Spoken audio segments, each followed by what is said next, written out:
If The Promised Neverland has left you curious about the kind of world that these kids are growing up in, then stay tuned as I analyze what we know. And no worries, there are no manga spoilers here.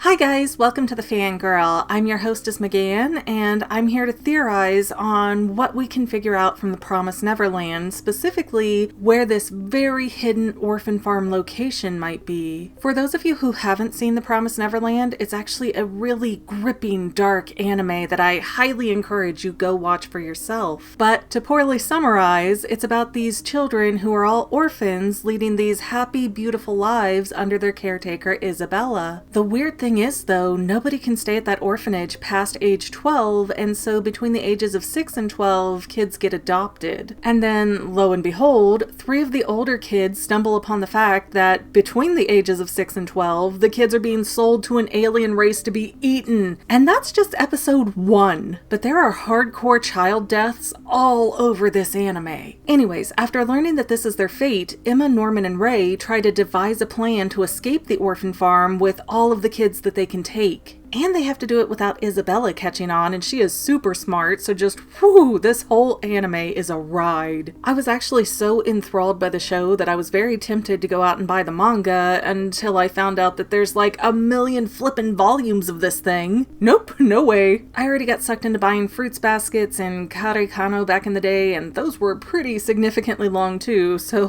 no. I do not have a giant $1 million budget to buy all of these manga books to do one video that probably not many people are gonna watch, just because YouTube hates me. By the way, I have a link in the description below to sign up for my free newsletter, and then that way you'll know what I post, even if YouTube tries to hide it. Huzzah! And just to reiterate this, since I don't own any of the manga, obviously this video is not going to contain any spoilers from the print incarnation of this franchise, so anime-only fans, you are welcome. But for those of you who have read the manga, please keep in mind that animes often change quite a few details, so if I end up being way off base here, please don't flood the comments with negativity, because me being wrong has not been proven yet.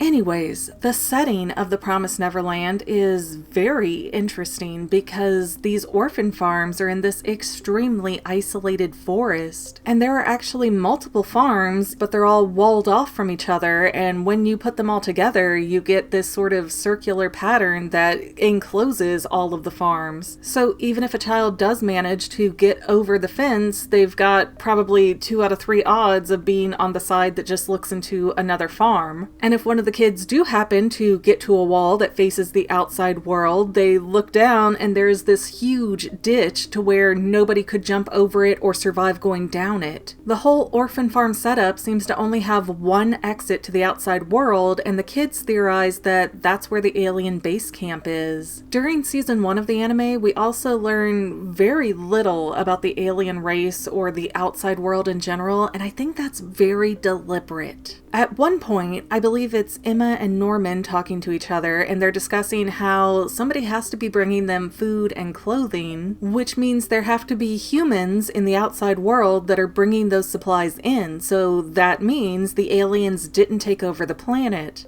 However, I am really hesitant to think that's the case for a few different reasons. First, while the kids are really smart and perceptive, it would be really weird for them to guess everything perfectly on the first try, especially since they don't have all of the information. They only have a tiny bit of knowledge on the aliens. It would be like fish swimming around in the ocean, figuring out exactly what humans do on dry land, just perfectly without ever seeing it. It just doesn't fit right. It's just too impossible of a stretch. Second, when the kids do escape at the end of season 1, we're shown no hint of any civilization after that. So there's been nothing to suggest that there's any kind of human life outside of that forest. It actually makes for a very bleak stopping point for season 1 when you think about it. Here we have all these kids and they're free, but they have nowhere to go and they don't know what to do or what to say or if anybody else even knows about aliens. So for all they know, they'd meet up with some humans in town down and those humans would cart them right back to the orphanage farm. Third, though, the orphan farms only seem to promote from within. The case appears to be that the moms of the orphanages, like Isabella, are able to pick out any really good potential candidates to be moms, and then they promote them forward and allow them to keep living. And I can really see that from the sense of, okay, somebody figured out the secret, we better offer them a deal so that they don't blab to all the other kids and ruin what we have going on here. But you would think that at least a few times over the years, some of that stuff would blow up in their face and they would have to find a new mom from the outside. But they treat it like they can't find somebody from the outside, even if they would want to, so it strikes me as odd. And fourth, when the kids do climb up the wall, they see that there's this giant drop-down cliff that would make it impossible to get across. But what I notice more is that the orphan farms are buried in the forest. Like, you cannot see anything in any which direction. It's just all trees. And one of the kids did end up going all the way around the wall past all the other orphan farms,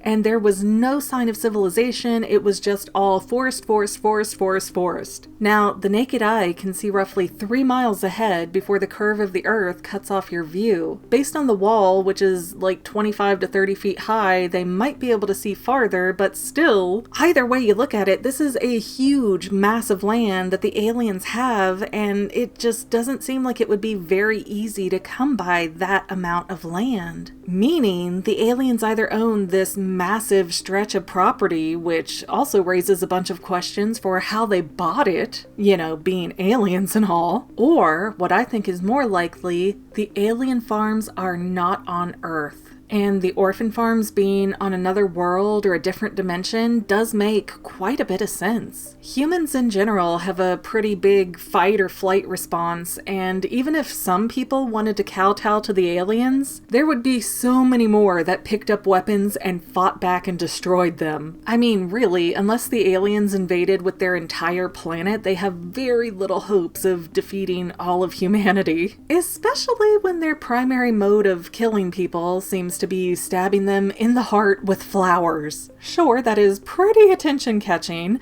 but it's not going to stand up very well to cannons or tanks or even good old rifles. So in terms of combat and what we know, the human race would be pretty safe versus these aliens. Don't get me wrong, the aliens are big, they're terrifying looking, but unless they're dynamite-proof, I don't see them withstanding a human war. I also get the impression that the aliens are relatively easy to kill despite their giant size, and that's why 1, they attack children, 2, they wait until the last moment to surprise the children with their existence, 3, they keep the orphan farm separated, implying that a larger group of children, if they were to figure out what the aliens were doing, could go against them and threaten the aliens' supreme control over them all. And 4, maybe the biggest nail in the coffin, while it's true that the idea of aliens might scare some people, if it was something that you grew up understanding and knowing and you were led to believe like you were their cattle, like from the time you're born, you're taught that the aliens are your gods and you are only here to serve and nourish them, then it would be so easy to brainwash most of these kids and train them from birth that they should be willing to die and happy to die for the sake of the alien race furthering or being happy or whatever. I mean, hey, there's been enough quote-unquote religions out there who prove that it is possible to train people to believe anything if you start young enough. So it all seems to suggest that the aliens are just not good fighters, which would mean invading a place like Earth would be pretty stupid. Also, the title of the series is The Promised Neverland. As we all should know, Neverland is the place that Peter Pan went to never grow up. And even though we could take that to mean that the kids aren't really growing up because they never get to age past 12, there's also the issue that Neverland is not really a tangible place on Earth that you can get to. You get there by flying towards the second star to the right, and it's kind of implied that it's in an otherworldly location. So that end of it seems to fit with the concept that the aliens are not basing these human farms on Earth. To the contrary, though, if you were an alien race that figured out that humans were yum yum delicious, it wouldn't be as hard to abduct a few to bring back home. In that context, it would probably be harder to get a hold of children, but then you just snatch up a few dozen breeding pairs of adults and put them all in these elaborate plantation-style farms, let nature take its course, and presto! It turns into about the equivalent of raising pigs, sheep, cattle, whatever. And I just want to throw another little side theory in here that's not fully fleshed out, but I think it's worth mentioning before season 2 comes our way. Even though they directly say that only females can ever be chosen to run an orphanage, so they're the only ones who can ever be really safe from not being consumed by aliens, they have to be keeping a stock of men somewhere because otherwise there would be no way to keep having babies. So they might be frozen, they might be working internally for the aliens at HQ, but I know there have to be adult men somewhere. Anyways, guys, thank you for watching. You'll have to let me know how right or wrong I am once season 2 starts coming out. Hopefully I'll be watching that right along with you, but sometimes these dubs and subs take forever to get to the US, so I'm not really sure what the timeline is for Promised Neverland season 2 in the US right now.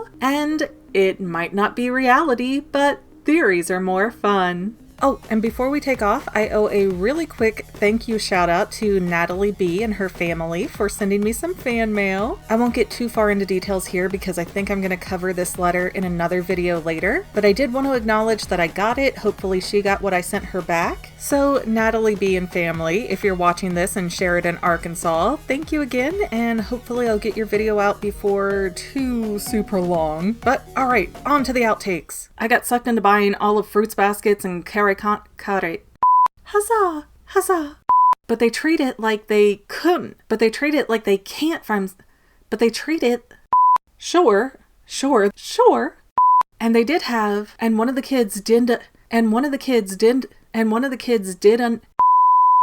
Well, family members, we're almost done, but I want to invite you to hang out with me in some other places. I'm on Twitter and Instagram as my own personal self, and I have a Facebook page too, but I mostly just post photos over there. And sometimes people say, "Hey McGann, I want to mail you something. How do I do that?" Easy. Just click the About tab on my channel page, and my most current P.O. Box info will be right there. I also run another channel, The Family. It's really a hodgepodge channel where we might post anything. Oh yeah, and I also sell shirts and stickers and stuff with the Family and the Fangirl logos. If that is your cup of tea, I have a link in every description of every video. Finally, if you want to help out the Fangirl channel and make sure I'm putting out video essays for years to come, the best way you can help is by subscribing and watching more of my videos, whether they're new, old, whatever. Maybe even share one or two on social media, help spread the word. People who watch to the end of videos like you helps to tell the site, hey, this is a good video, we should recommend it to other people. So if you made it this far, leave me a comment of something like, hey, I made it to the end. Love ya. See you next time, family members. Bye.